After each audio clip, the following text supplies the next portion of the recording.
Welcome to Satsang. I love the extended monsoon that still has it raining as Navaratri is about to begin. I don't love that it's a symbol and symptom of climate change, but if we could somehow pull it out of the whole climate change equation and have just the beautiful rain, it's wonderful. If it does start to come down a little too hard for you guys, we can always make extra room here, don't worry. Yes. It's good they came prepared with umbrellas. So, as you know, we usually start with a question in advance, and usually they come in from online. But today, as I was just walking into satsang, someone handed me this because, of course, sometimes we feel shy to raise our hand and ask the question. So we'll start with his.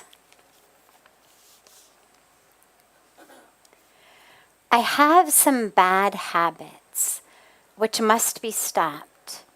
I tried many times to refrain from these, but I failed. So my question is how to control those bad habits. I think a lot of the time about these, but when the time of action comes, I cannot be able to do it. Please give suggestions on this issue.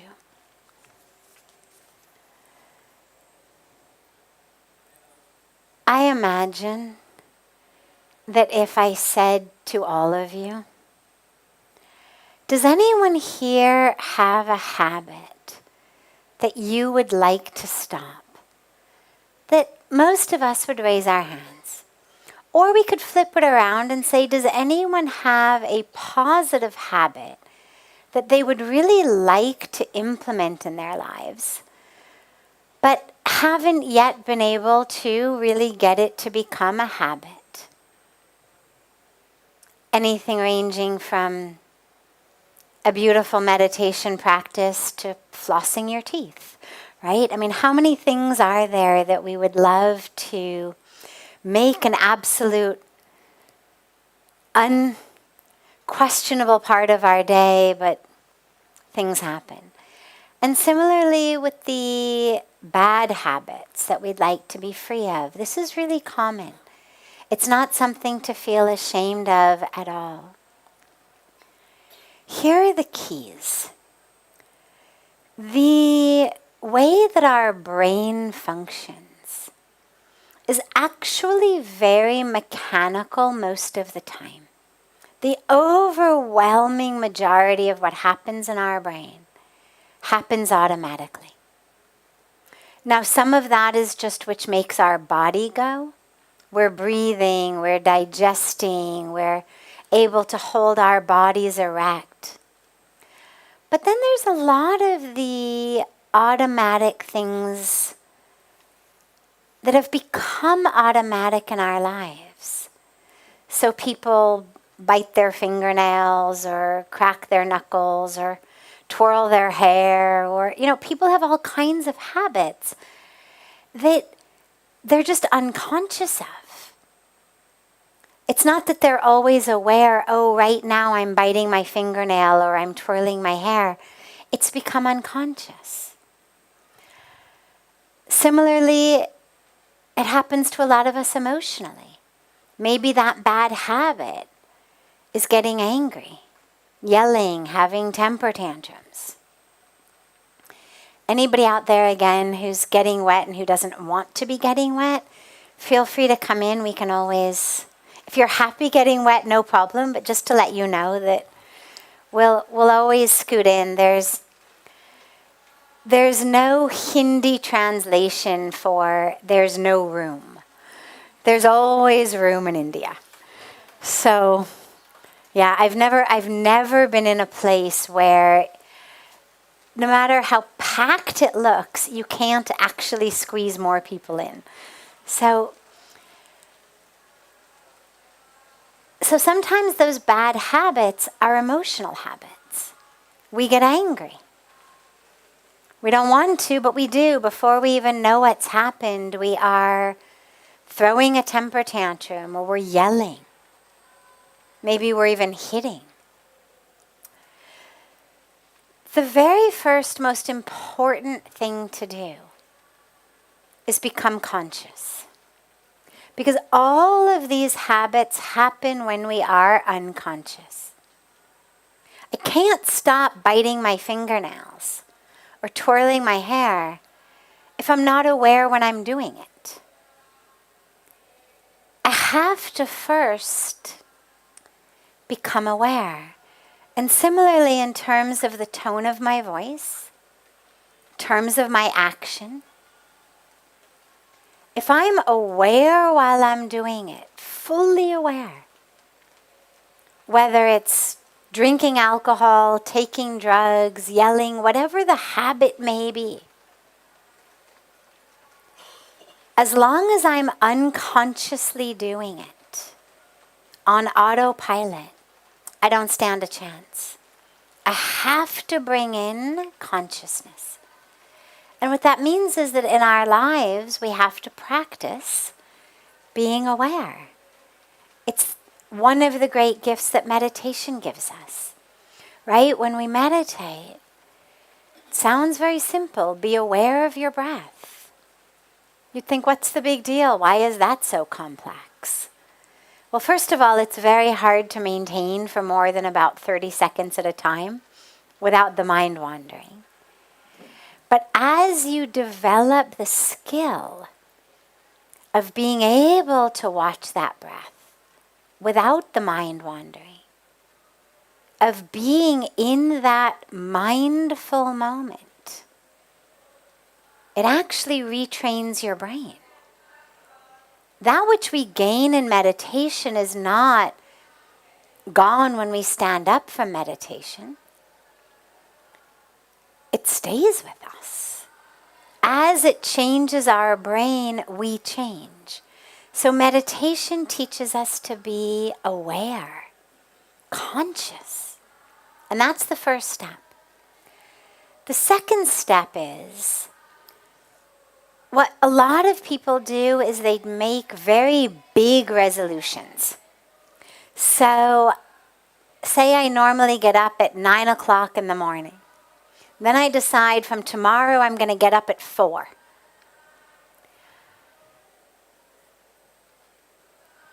It's unlikely. It's unlikely that that's going to work. Now, there are some people, and especially if you go into a meditation retreat where there's a bell and everybody's got to get up. But on your own, it's very difficult to drag a body out of bed that's used to getting up at 9 at 4. And the dilemma is actually very deep here, because if I make a commitment, I'm going to get up at 4 o'clock tomorrow morning, and I don't, I go back to sleep, then what happens is my whole sense of self, maybe you could just pull that out of the wall over there. They forgot to unplug it today. Thank you so much. Yeah, just out of the wall. No, not there. You see it plugs into the wall? Yeah, there you go. Thank you. Usually they remember to get that unplugged. But so if I make a commitment and then I don't do it, well, I've lost the opportunity to meditate, to have a new good habit. But something actually much more detrimental has also happened, which is I've taught myself I am not someone who does what I say I'm going to do. And that identification is actually much more harmful for me than not meditating for a day. Because now, the moment that I make any kind of resolution, my mind says, yeah, but I don't do them. Yeah, I keep committing, but I don't do it. I keep saying I'm going to stop, but I don't. And suddenly I become, in my own self-identification, someone who doesn't do what I commit to doing. And so whether it's stopping a habit or starting a habit, either way, bite off a chunk that you can chew. It may not be easy. Challenge yourself. We're all up to the challenge. But bite off a chunk that's manageable. You get up at 9 every day? Okay, start setting the alarm at 8. Don't try to go from 9 to 4. Set it at 8. Do that for a few weeks or a month. Then set it for 7. Do that for another few weeks or month. Then slowly, slowly. And the benefit of that is that suddenly in your mind you become someone who does what you commit to doing. If you are used to eating dessert with every single meal, you're used to having snacks, candy as snacks and dessert as every meal, and suddenly you say no more sugar. Well, again, it's really unlikely that unless a doctor has said you've got such bad diabetes you're going to die, that you're actually going to follow it. Instead, just stop having dessert with dinner. Keep doing everything else the same. Stop your dessert with dinner. Do that for a few weeks. Then stop your lunch dessert. Do that for another few weeks or a month. Then stop the mid-afternoon candy bar. Do that another few weeks or a month. Slowly, slowly, such that at the end of several months, now you don't even need sugar in your tea. But you didn't do it all at once. So that's a really important part. And one good way of making sure that you follow up is telling people you're going to do it. There's a very powerful psychological component about a publicly made resolution. I'm much more likely to cheat on my diet if no one knows I'm on a diet. I'm much more likely to keep smoking even though I vowed to quit if no one knows I vowed to quit. But if I've publicly stated, as of tomorrow, I am not smoking, well, the sheer sense of my own self-respect, right? I don't want people to say, you're the loser who couldn't do what you said. So due to my own self-respect, I'm much more likely to keep it. So state your intentions publicly. And not everything necessarily deserves to be on social media. Sometimes things are private. But be sure that you tell at least a few people. People whose opinion of you respect and matter. Somebody who you really respect, tell them, I've made a decision. This is what I'm going to do. And every day, I'm going to send you a note. Sometimes people come into satsang and they vow, I'm going to start meditating. Or I'm going to stop shouting at people or, any kind of bad habit. And I always say, message me every day. Just send me a message every day. Every day you meditate, message me. Every day you made it through the day not shouting at someone, message me. Because it gives them that sense that someone's watching and paying attention.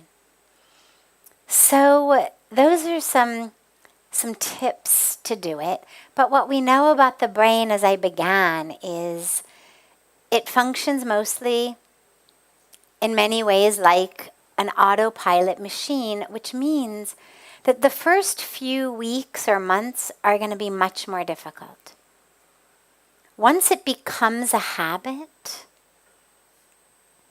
like I remember when I gave up sugar. I was never a huge sugar eater, but I had sugar in my tea, I had sugar in my milk. And it's not that I never touch it, but I've pretty much stopped eating it. And in the beginning it was difficult. But then as the years have gone by, it's become so much just a part of who I am that, you know, there could be a bowl of M&Ms sitting on my coffee table where people come and sit for weeks, and it just never would even occur to me to eat one. But it takes a while for the whole chemistry of the body to recalibrate and not keep craving things. So give yourself some time. And if your habit is not something that's chemically related, but just action related, know that the more times you do an action, the more likely you are to do an action. It's a sanskara, it's an impression. The more times I throw a temper tantrum, the more likely I am to throw a temper tantrum. The more times I smoke a cigarette after a meal, the more likely I am to smoke a cigarette after a meal. It's the way that the brain works. But similarly, the more times I floss my teeth before I go to sleep, the more likely I am to floss my teeth before I go to sleep. It becomes a habit. But you've got to give yourself those weeks. There's arguments among different camps. I've heard 14 days, I've heard 21 days, I've heard 28 days. But everyone agrees it's a matter of a couple of weeks. It's not a matter of years. And it just rewires our habits. So just make a commitment. Bite off a chewable chunk. Tell people you're going to do it. And then do it. Not just because of the habit, but so that when you think about yourself, you know, I'm someone who does what I say. I'm someone who follows through. I'm someone who keeps my commitments. And not, never do anything I say I'm going to do. For your own self-esteem and self-worth, follow through.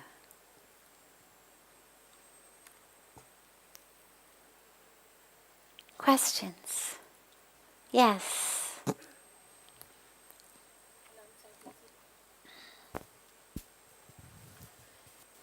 As it is said in Gita, that dispassion and practice are the two methods to control and harness the mind. Now my question is, as I practice and... Rohan, maybe you can just help her with the mic. There you go. Okay. Perfect. Then everyone can hear you. So my question is, how does one differentiate between dispassion and disinterest for the sake of, contemplation and practicing it? Beautiful. So she mentioned these teachings in the Bhagavad Gita, which is a scripture that guides us on how to live. And a lot of the teachings in the Gita are focused on what you could call equanimity. This sense of not going up and down.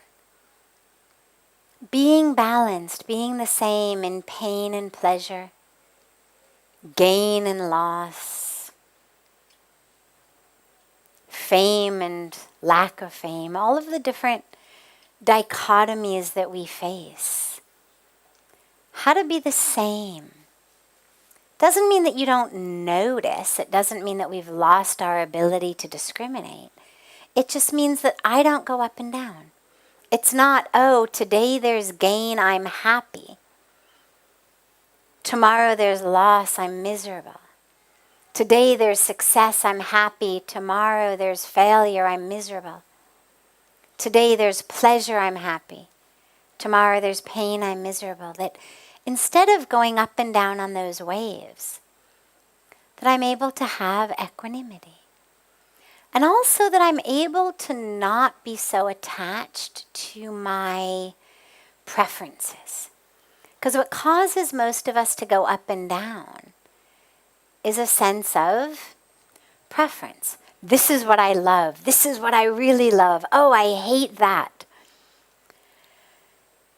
But equanimity teaches us.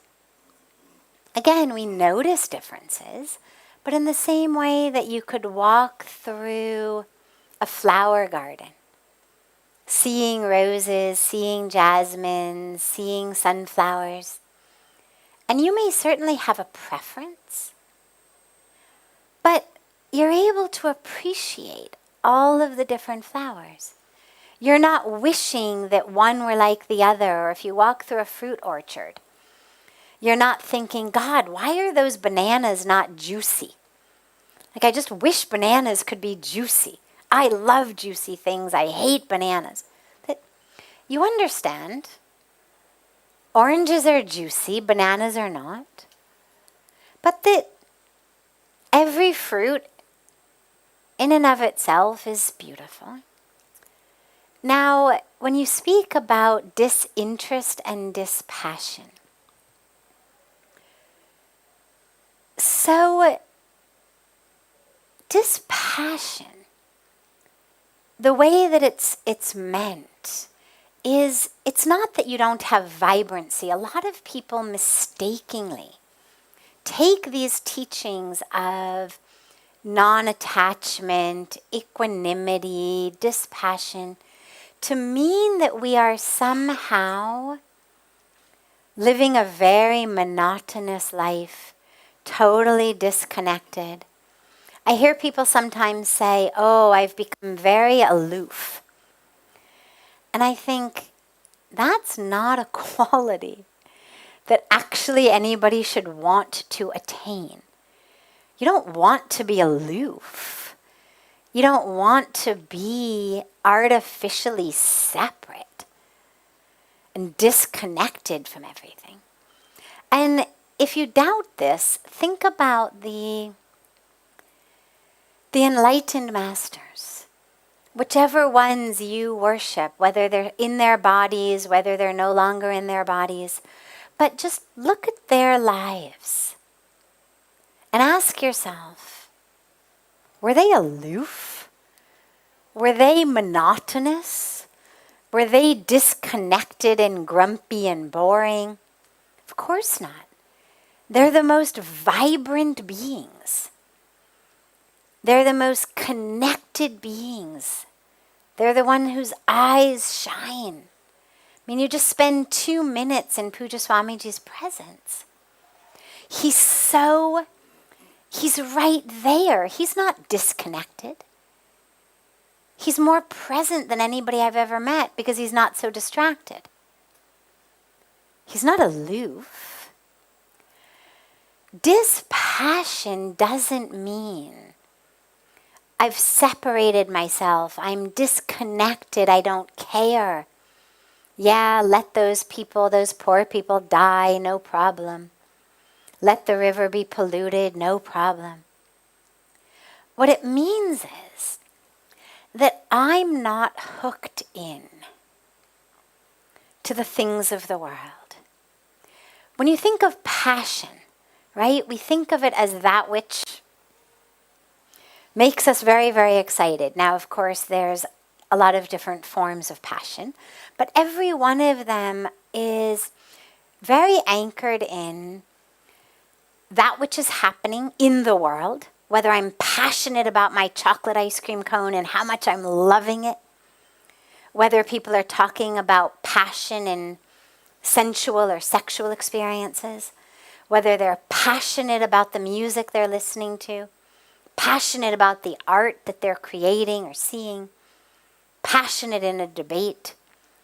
It's all about that which is happening around me or that I'm involved in that moment. It's things of the senses. It's not that core, stable, still sense within us. And when we are taught to be dispassionate, what it means is not don't love an ice cream cone, don't enjoy a cup of hot tea, don't love a piece of music or art, but don't lose yourself. Don't come undone.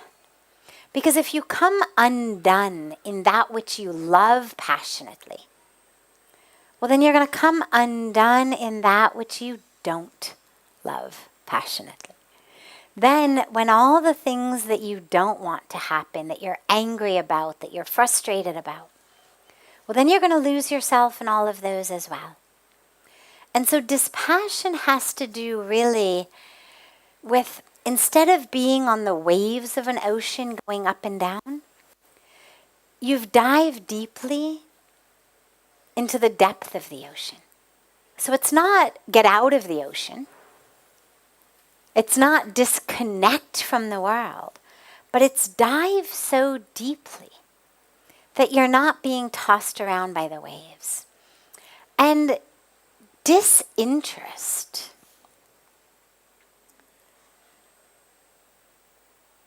again, you want to be not hooked into things. So for example,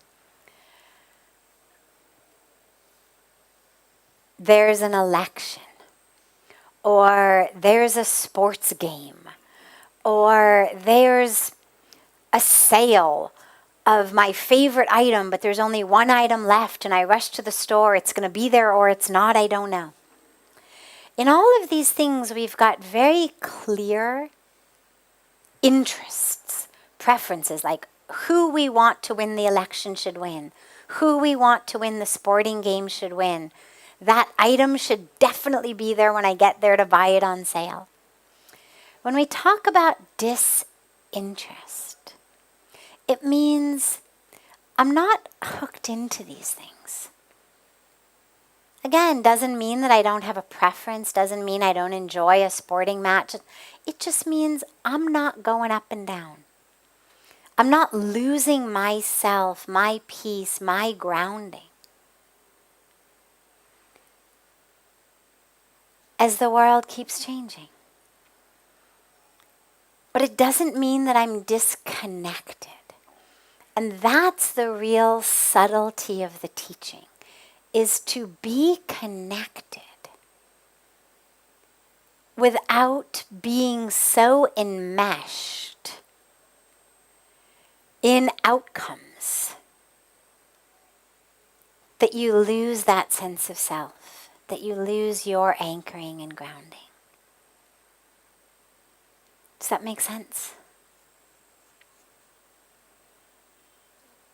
Yeah? Okay.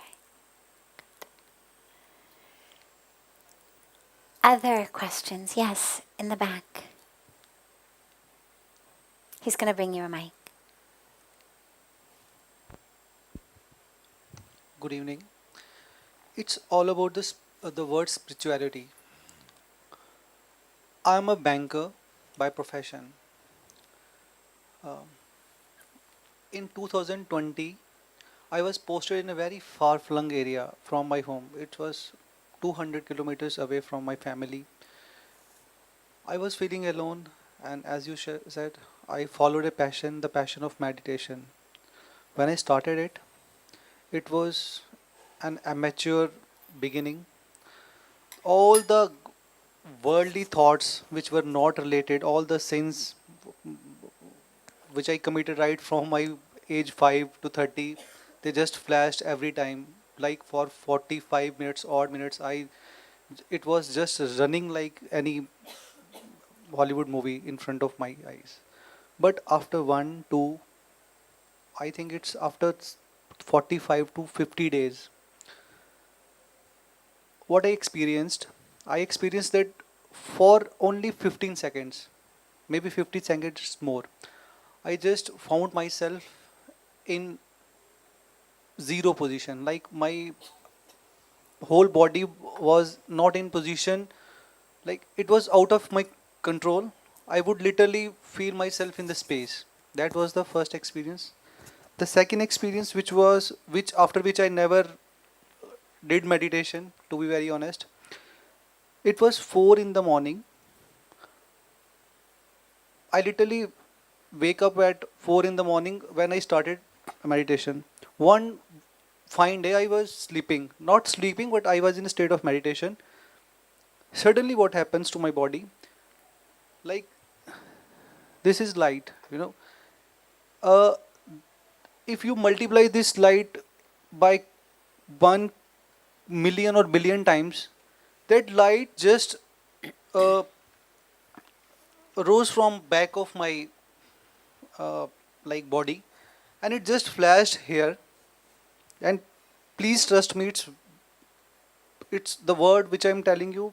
I was not able to sleep for, I think, 1 month or so. It just touched there, and my I just felt like that,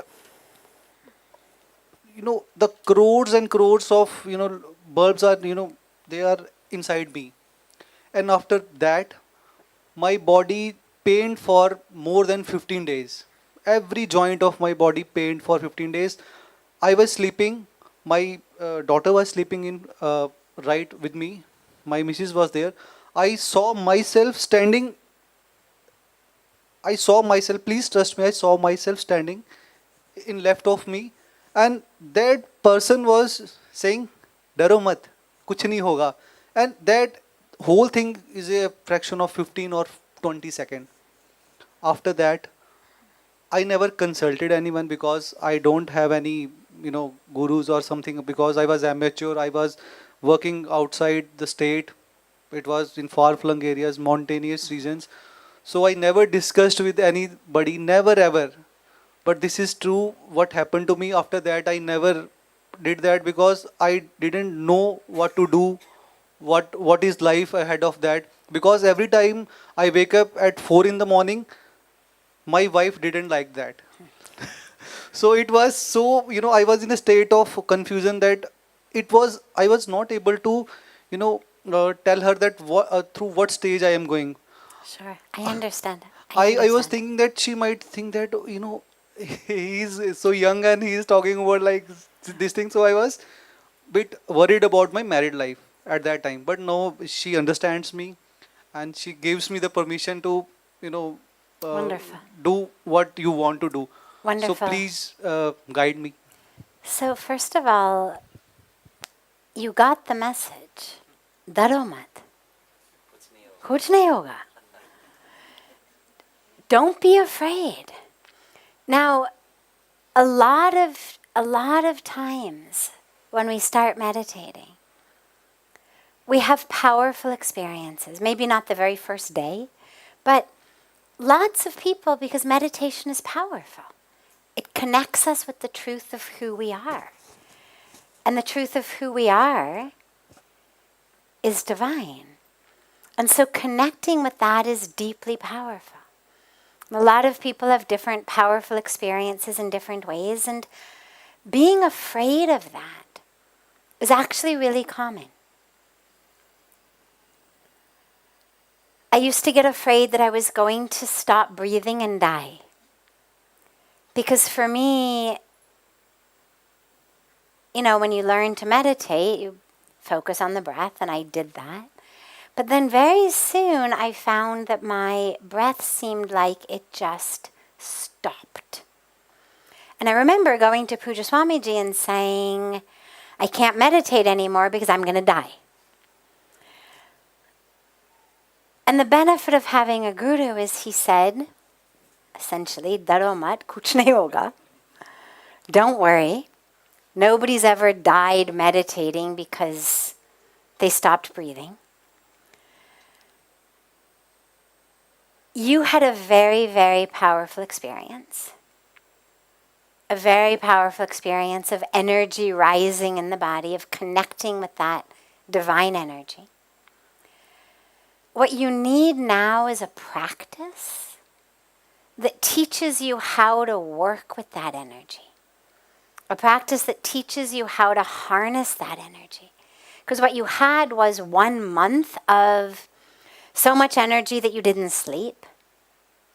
Then 15 days of incredible pain and sleeping. And so the energy was there, but not in a way where you were able to harness it or channel it. You should start working with the different chakras, with the energy centers in the body. But when you meditate, try to stay simply aware.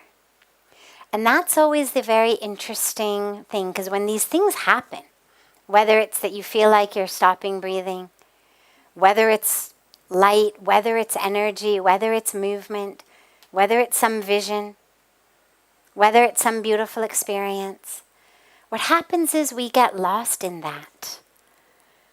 Because we love that, right? I mean, so we go into that and we lose the connection to the awareness and the consciousness. Because now I've gone off on that.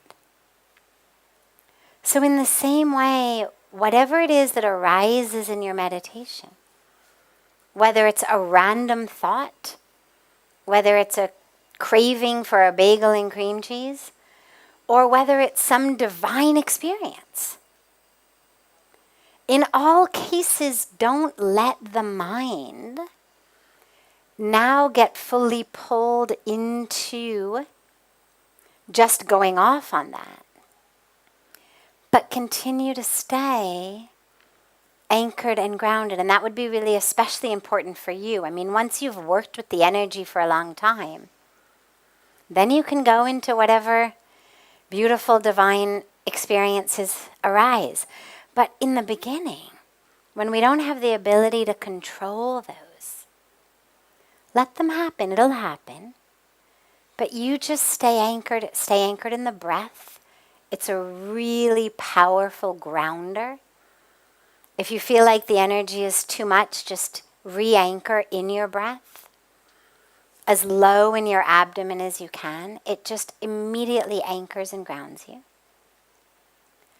But don't worry. Kuch nahi hoga.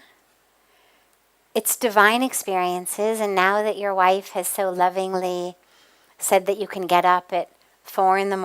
and do your practice, do it. Sit in meditation. Don't expect that that's going to happen again, because that's the other thing. We have one of those experiences once, and then every time we sit down, we're waiting for it to happen, and we're disappointed if it doesn't. We're now trying to grab in our meditation practice. So don't expect. Just be present. Just know that whatever arises in meditation is that which is supposed to arise. And your job is just to stay present, anchored, mindful, conscious as it happens. So, do you need a master? Do you need a guru? The timeless, evergreen question. In theory, all of the truth, God realization, self-realization, moksha, all of that is who we are. And so in theory, you don't need another person in order to connect you to God, to yourself. That's the theoretical.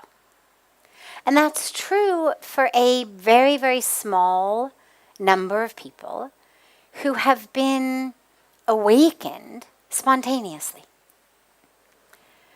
For the vast, overwhelming majority of the rest of us, especially those of us who have any kind of identity stories that we struggle with, any kind of past that we struggle with, any kind of tendencies that we struggle with, any kind of mindset, mental patterns that we struggle with,